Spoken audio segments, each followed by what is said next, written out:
네, 10월 들어서 시장의 변동성이 예고는 되고 있지만 미국도 그렇고 지금 한국도 그렇고 일단은 시장 분위기를 더 봐야 할 것 같습니다. 11월 미국의 대선이라는 빅 이벤트가 남아있는 만큼 우리가 또 시장에서 신경 써서 봐야 할 부분은 어떤 것들이 있는지, 그리고 지금 국내 증시, 즉 한국 증시가 놓여있는 위치는 어디쯤인지 오늘 투자전략팀장과 좀 자세한 시장 얘기를 나눠보도록 하겠습니다. 이베스 투자증권 리서치센터의 신종호 투자전략팀장 나와 계십니다. 안녕하세요.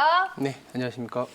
네, 지금 미국의 대선까지는 시장의 불확실성 그리고 변동성이 어느 정도는 예고가 되고 있는 것 같습니다. 하지만 또 우리가 모두 알고 있는 이벤트이기는 한데 지금 시장에서는 언제쯤 이 남아있는 변수들과 불안이 좀 낮아질까요?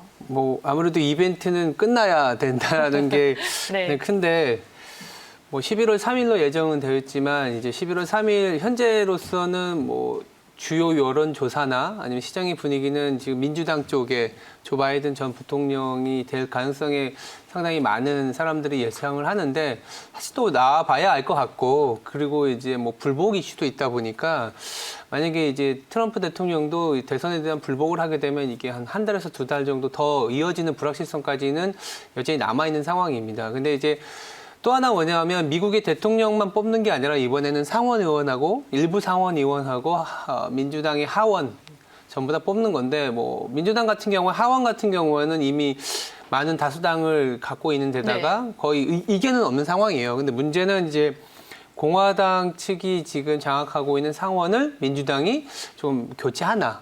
그렇게 되면 미국에서는 블루 웨이브라 그래서 민주당이 파란색이잖아요. 그래서 대통령과 상원을 이제 민주당이 다 장악을 하게 되면 보다 빠르게 재정 정책을 쓸 수 있다라는 게 현재까지 분위기예요. 근데 문제는 뭐냐면 바이든이 이제 대통령이 되고 나서 이렇다면 상원을 공화당이 수성을 한다, 아니면 자식이 뺏기지 않는다 그러면 이 재정 정책은 그동안에 시장이 생각한 것보다는 더뎌질 수밖에 없는 거고요. 아, 대선이 마무리가 돼도요. 그렇죠. 왜냐하면 상원에서 이제 예산을 이제 옥신각신하면서 조금은 딜레이 될 가능성이 있고 금액 자체도 조금은 줄어들 가능성이 있기 때문에 블루 웨이브, 즉 민주당이 다 장악한다라는 거를 예상해 왔지만 실질적으로는 상원이 장악이 될지 안 될지에 대한 불확실성이 남아 있고, 두 번째는 또 설사 이제 블루 웨이브가 된다 하더라도 바이든의 어떤 재정 정책만 봤었지만 사실 또 바이든의 재정정책 말고도 바이든은 미스터 텍스라 그래서 세금과 관련된 이슈도 있거든요. 맞아요. 네, 그래서 그러니까 트럼프 대통령은 미스터 테리프, 즉 관세와 관련된 얘기가 많이 했는데 이 바이든 부통령 같은 경우에는 이제 전 부통령 같은 경우에는 세금을 굉장히 많이 올리는, 특히 이제 IT 기업들한테는 조금은 부정적인 이슈도 있어서 이게 아직은 시장에서는 인식이나 가격적인 어떤 반응을 하지 않은 상황, 요게 불안 요인이지 않겠냐라고 보고 있는 상황입니다.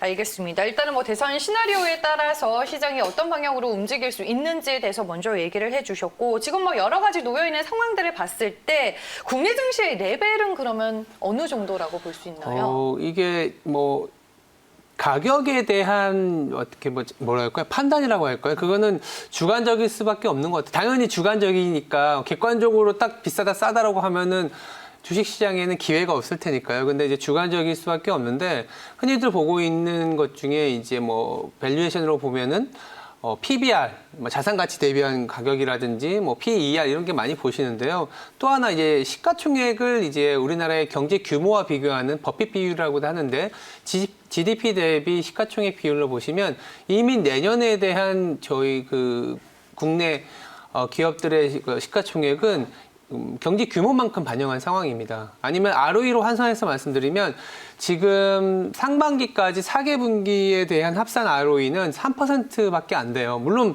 그 팬데믹 이슈가 있었기 때문에 이익이 급격하게 하락을 하고 그런 부분들이 3%밖에 안 됐다라고 하겠지만 내년까지 땡겨온 ROE도 8% 수준이 조금 미치지 못하고 있거든요. 그렇게 따지면은 사실 PBR, 즉 자산가치 대비한 ROE의 수준을 계산해 보면 2,200 초반 정도 나오긴 합니다. 이론적으로는. 근데 이제 꼭 그 가격대에 있는 건 아니라고 말씀을 드리는 부분인데, 그만큼 지금 현재 시장이 싸지는 않다. 싸지는 않다 정도로 저희는 보고 있는 상황입니다. 알겠습니다. 일단은 뭐 지금 그렇게 저평가 구간은 아니다라고 네. 코스피 지수에 대해서 얘기를 해주셨는데 최근에 뭐 10월 들어서 실적 시즌에 대한 기대감이 슬슬 시장에서 지금 형성이 되고 있잖아요. 네. 이미 뭐 호실적을 보여주고 있는 종목들도 많이 눈에 띄고 네. 있는데 지금 시장에서 실적이 기대되고 있는 주요 업종과 종목을 어떻게 정리를 해볼 수 있을까요? 아시겠지만 이제 네. 뭐 삼성전자가 굉장한 서프라이즈를 기록하면서 이제 스타트를 해서 대부분의 사람들이나 생각보다 코로나라는 이슈에서 우리 기업들이 잘 버텼고 내지는 그 이상을 해줬다라는 기대를 갖고 가시긴 하시겠지만 어떻게 보면 또 가장 좋은 실적을 보여주는 기업들이 이미 많이 나온 상황이에요. 뭐 삼성전자를 필두로 해서 LG화학 같은 기업들도 나왔는데 주가는 조금은 슬금슬금 내려오고 있는 상황은 뭐냐 하면은 삼성전자야 뭐 저희들은 굉장히 지금이라도 비중을 담아가야 된다는 얘기는 하지만 기본적으로는 다른 기업들, 그러니까 삼성전자나 호실적을 예상하는 기업들은 이미 다 나와 버린 상황이라고 저희는 말씀드리고 있고 아니면 기노출된 상황이라고 얘기를 드리는 상황인데 이제 2분기 이후에 3분기에 대한 기대치는 높아졌지만 3분기 이익에 대한 변화가 연간으로 보면 가장 없었어요. 네. 그만큼 시장은 그냥 마냥 좋아질 거라는 베팅만 있었지 실질적으로는 실적 시즌에 가서는 뭐 예상보다 좀 더뎌질 수 있는 가능성도 여전히 남아있다라고 보고 있고요.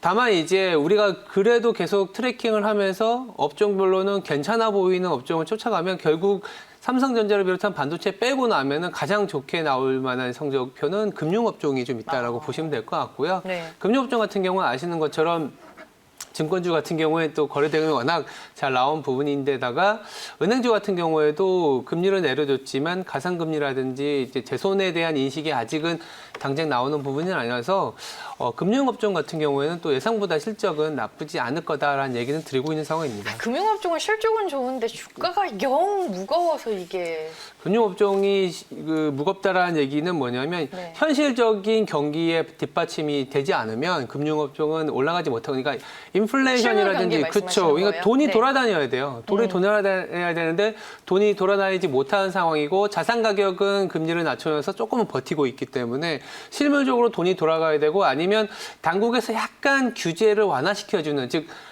일반 민간 소비자 주체자들이 이제 가계 대출이라든지 이런 레버리지 활동을 할 수 있을 만큼의 숨통이 트여줘야 되는데 그게 아직은 조금 부족한 상황이지 않겠냐라는 얘기를 드리고 있습니다. 네, 알겠습니다. 금융업종 실적 네. 모멘텀은 확실한데 또 실적만으로만 가는 게 아니어서 좀 네. 아쉬운 부분도 있는 업종인 것 같습니다. 지금 일단 오늘 얘기를 들어보니까 코스피 지수의 레벨이 그렇게 싸지만은 않은 구간이고 뭐 대선, 실적 우리가 봐야 할 것들이 좀 많은데 시장 어디에 포커스를 맞춰서 그럼 전략을 짜야 할 때인가요? 일단은 네. 항상 모든 게 가격인 것 같아요. 그러니까 우리가 봤을 때 싸다. 만약에 싼 가격이게 되면 뭐 여러 가지 지금 이번 주만 하더라도 사실 EU 정상회담이 어쩌면 또 리스크로 나가올 수 있거든요. 왜 노딜 브렉시트까지 불사하겠다는 얘기라서 일단 끝나봐야 알겠지만 그런 악재가 있음에도 불구하고 가격이 싸고 매력적이다 그러면 시장은 다 충분히 받아들일 수 있는 상황인데 그냥 뭐 예를 들어서 대선도 끝나지도 않았고 뭐 브렉시트 얘기도 끝나지 않았고 실적 시즌도 끝나지 않았는데 그냥 무조건 좋아질 거라는 베팅과 가격이 좀 싸지 않은 영역이라면 이벤트가 노출될 때마다 변동성이 발생할 수밖에 없다는 얘기를 드리고 있고요. 이럴 때는 오히려 성급하게 시장을 진입하기보다는 그냥 조금은 확인하고 들어가자. 실적이 괜찮은지를 확인하고 들어가도 나쁘지 않을 것 같고 특히나 이제 아시겠지만 연말마다 나오는 테마가 이제 개인들의 매도나 대주주 기준이 완화되는 부분들 그리고 또 연말 되면은 실적 시즌 되다 보니까 이제 진짜로 기대가 아니라 따박따박 누가 이익을 내는지 배당을 주는지가 중요한데 그렇다 보니까 결국 대형주 안에서도 이익을 잘 내고 있는 기업들 뭐 KTNG나 오리온이나 아니면 최근에 아이폰이 또 12 출시가 되면서 LG 이노텍이나 삼성전자 같은 기업들이 굵직굵직한 기업들이 많거든요. 이런 네. 쪽으로 쪽으로 조금은 소위 말해서 아주 교과서 같지만 펀더멘털이 괜찮고 배당을 따박따박 주는 기업으로 대응하는 게 맞지 않겠냐라는 얘기를 드리고 있습니다. 네. 코로나19 상황에서도 뭐 이익이 꾸준하게 나고 있는 종목들로 결국에는 또 추려볼 수 있는 거네요. 그렇죠. 네, 알겠습니다. 일단은 뭐 실적 시즌을 맞이한 시점에서 우리가 국내 증시를 또 어떤 관점으로 바라봐야 할지 오늘 투자전략팀장 모시고 얘기를 좀 들어봤습니다. 지금까지 이베스 투자증권의 신용호 투자전략팀장과 함께했습니다. 고맙습니다.